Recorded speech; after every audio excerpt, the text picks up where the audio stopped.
Hello all you lovely lads, lassies, and those of unspecified gender. It's the Irishman here, and today I'm going to be talking about what would have happened if Goku got the Mystic Transformation. This is of course the second part to this what if, and if you have not already seen the first part, I would greatly recommend you go check that video out. That way you avoid spoilers and are all caught up. Now, without further ado, let's get into the story of this what if. As the vengeful Saiyan stares down both 17 and 18, 17 would remark that this guy looks pretty familiar. He must be the person left out from the rest of the Z Fighters just a few days ago, when both of the androids mercilessly slaughtered all of his friends. This must be Son Goku. Without even acknowledging the fact that 17 recognized him, Goku would just ask a question. Which one of you killed Gohan? To which 18 would answer that if he's referring to the little brat that was fighting alongside the rest of them, he got away, but don't worry, he won't next time. Goku would give out a smirk knowing that his son was able to escape with his life, before saying, there won't be a next time. Seemingly instantly, Goku would then appear behind the two androids, before then chopping them both on the back of the neck, causing them to both fall down unconscious. He would debate taking them out right here and right now, but only for a moment. He knows that the importance of life and disregarding it is what got him into this mess. Killing everyone at that Red Ribbon Army base, basically dismantling the entire army itself and killing everyone there, is what caused Dr. Gero to create these two monsters. It was for revenge. And if he kills the two of them, who's to say they don't have family who will take revenge on him for doing that? He chooses to not go down a vengeful path and to end the bloodshed here. But that's not to say that he just lets them go. No, that would be idiotic. Instead, Goku brings them to Bulma, who herself would debate killing them, seeing as they are weak and vulnerable, but Goku would tell her not to, advising her to find a way to remove the android enhancements from them. She would say that that's basically impossible, so Goku would decide to take it under his own responsibility to teach them how to be better people. How to actually live in society and not bring it to its knees. He's already raising one teenager, why not take two more under his wing? But there is something Goku needs to do first. So he would leave the two androids with Bulma, that way she can drug them and keep them unconscious for a little while longer, as Goku would teleport to New Namek, grab Dende, bring him back to Earth, that way Mr. Popo can teach him how to be a efficient guardian, while Goku himself would be on Namek gathering their Dragon Balls. Elder Mori, suspecting that the Earth would probably need to utilize the Dragon Balls once again, would have upgraded them. That way they can actually bring back more than one person at a time. Goku just so happens to need to do just that, and would then revive all of the Z Fighters using only one wish, which is incredibly productive. What to do with the other two wishes? Well, the second one would probably be used to restore the Earth to how it was before 17 and 18 Rampage. That way, all of the cities that they destroyed would be back up to working order, and the third one would be to revive all the humans that died outside of the Z Fighters, seeing as Android 17 and 18 did kill an awful lot of them.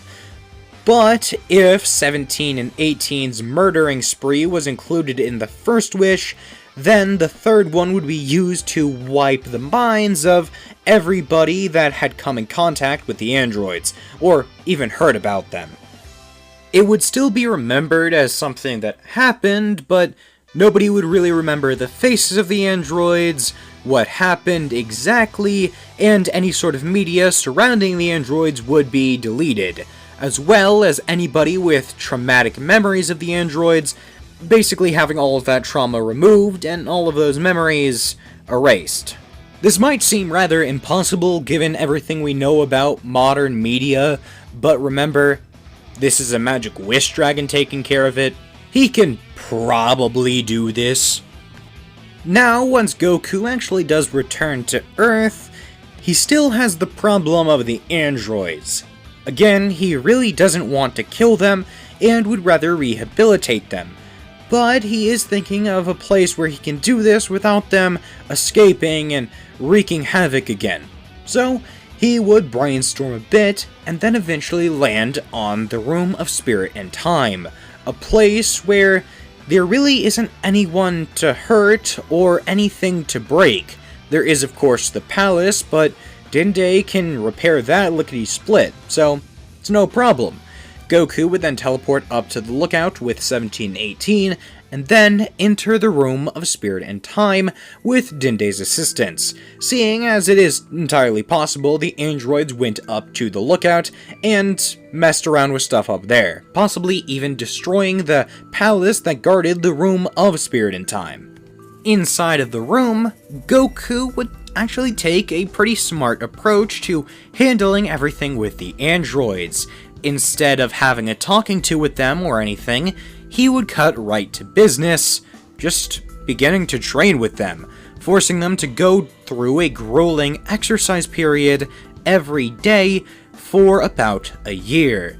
Goku would use this as training, seeing as he does love to train, he is a Saiyan after all, but at the same time, it's to force the androids into actually getting into a habit of something, instead of the chaos that they would normally, well, indulge in. Now, this might seem like a bit of a weird approach to actually solving the android problem, but when you think about it, all of the future androids' problems really stems from the fact they were uncontrollable teenagers. Actually getting that under control as well as their incredible power, taming that beast, well, then there's no more problem. It happened in the original, and the only real difference was the fact they had someone like 16 guiding them. So, here with Goku basically doing that same thing for an entire year, focusing on making sure they're stable members of society, I think they'd be able to achieve this. After actually exiting the Room of Spirit and Time, both 17 and 18 would be incredibly powerful, as well as actually pretty stable people, not so hell-bent on causing destruction, which means now they're kind of like what they were in the Buu saga, except they haven't actually kind of made a place for themselves in the world. 18 hasn't yet gotten with Krillin, and 17 hasn't found his island, although I see both of these things still happening, seeing as even if Krillin was killed, I still think he would end up falling for 18. And honestly, I hate splitting the two apart. I know I have an entire series based around splitting them up and having 18 and Goku get together, but at the same time it just feels wrong. Krillin and 18 was such a good couple in the original. Now, as we begin to step into the territory of the 7-year time skip before the Buu saga, there are some pretty big changes from us following the future timeline instead of the original. Seeing as everyone was brought back, you might expect there not to be as many changes, but there are still a lot. The first and most apparent change is the fact that Gohan doesn't have Super Saiyan 2. He hasn't mastered Super Saiyan, and honestly, he might not have it. I assume he gained access to the form after seeing everyone get slaughtered at the hands of the androids, although it is entirely possible it took Gohan a while to actually accumulate all that rage and have it build up to burst out. Although I'm going to say he actually does, mostly because it just makes more narrative sense to say he achieves it at this point. I'm just not sure if he would actually have all the base power that's needed to access Super Saiyan at this time. Although the point still stands that Gohan is nowhere near as powerful as he was in the original, therefore meaning the Earth is set back one of its strongest fighters, but in his place, they still have Goku, who, comparatively to Gohan in the Buu saga, would be equal to Ultimate Gohan in his own ultimate form. and Goku can stack Kaioken on top of that, therefore meaning Goku is a beyond Buhan, possibly beyond Vegito, level threat. But it's not like Gohan's subpar power compared to what he had originally will actually stop him from training. In fact, that's what motivates him to.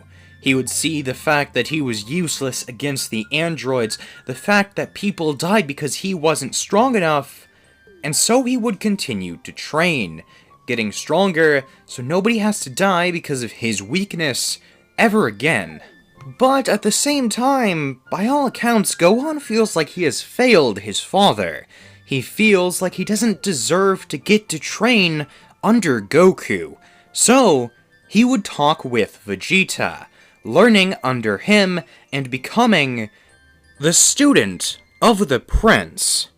And as for Goku, well, he would still have another child, that being Goten, and it actually lines up pretty well with the original, happening about the time the Cell games would take place. As for Goku himself, whenever he has some off time, seeing as Chi-Chi and the rest of the family and his friends would want to spend as much time with him as possible, he would be training in the realm of the Supreme Kai, utilizing their ability to basically create anything that their imagination wants to then make incredibly weighted clothing. Goku would mainly focus on increasing his base power, seeing as the ultimate form is basically the perfect transformation. No matter what form he gains access to, it will all be adapted into the ultimate form, meaning that if he ever does access Super Saiyan 3, it's already in his ultimate form now. So he doesn't really have any need to try and find new transformations, because they will only make the ultimate form more powerful. That's not to say he just gives up on learning new forms, but they would all be absorbed into the ultimate form anyway, so it just makes the ultimate form stronger. God, I said the ultimate form a lot there. Point is, Goku would want to make sure his base is as strong as possible, because no matter what transformation is absorbed into the Mystic transformation, it will always just multiply his base form. So, he'd be focusing on that. Using weighted clothing, advanced gravity chambers that Bulma could whip up, and basically anything he can think of. His base form would be his main priority. If Gohan or Vegeta learn any new forms, he would learn those as well, but again, they're all absorbed into the Mystic form, so his base form is his main priority. Well, I take that back. His base form wouldn't be his main priority, because fighting and strength wouldn't be his main priority. Instead, it would be spending time with his family and his loved ones. That's why I mentioned that he would only ever be training when he wasn't spending time with the people that he cares about. Goku had to go 1.5 years without seeing anyone he actually genuinely loved. So now, actually getting the chance to be back with them thanks to the Elder Kai, well, Goku's going to take advantage of that, and spend every moment he has with his family. Well, there would be times when he would go off training, of course, that's who Goku is, but any time he isn't training would be spent with the people that he cares about. Because, well, for a minute there he wasn't sure if he would ever actually get to see them again, or at least until they had died. That scared him, so he's going to be taking advantage of the time he has. Life is a very fragile thing that could be taken away from you at any moment.